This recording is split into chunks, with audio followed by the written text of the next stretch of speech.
اللہ وبرکاتہ مولانا جلیل احمد اخون صاحب حفظہ اللہ تعالی، مجھے معلوم نہیں حیات ہیں یا پھر اس دار فانی سے کوچ فرما گئے۔ وہ دیوبندی ہیں، بزرگ عالم دین ہیں۔ میں نے کافی عرصہ پہلے سنا تھا ان کا قیمتی جملہ۔ وہ فرماتے ہیں کہ انسان کو اللہ پاک نے شیر کی مانند بنایا ہے۔ فرماتے ہیں کہ جب شیر کی داڑھی بھی ہوتی ہے، انسان جو ہے اللہ نے انسان اور مسلمان کو شیر کی مانند بنایا ہے۔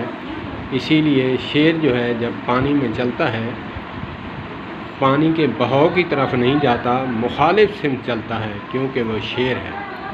تو وہ فرمانے لگے کہ انسان بھی شیر کی مانند ہے، جس طرف دنیا دلدل میں جا رہی ہے اس پانی کے بہاؤ کی طرف نہ جائے، جس طرف قرآن و سنت نے حکم دیا ہے اس کی مخالف سمت جائے، مخلوق کے ساتھ اپنے آپ کو بگاڑ کا شکار نہ کرے اور دلدل میں پھنسے نہ۔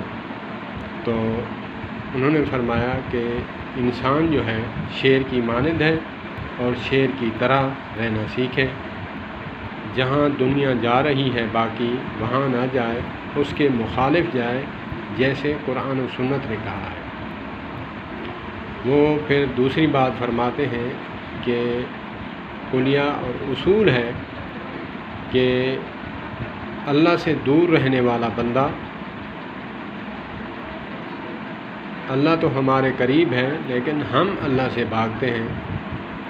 فرماتے ہیں کہ جو اللہ سے دور ہے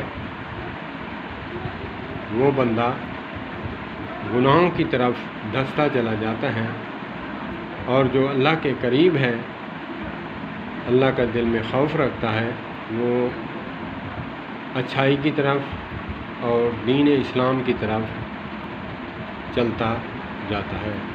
اللہ پاک ہمارے بزرگوں کو، اسلاف کو سلامت رکھے، اور جو وفات پا چکے ہیں اللہ پاک ان کو جنت الفردوس میں اعلیٰ مقام عطا فرمائے۔ السلام علیکم۔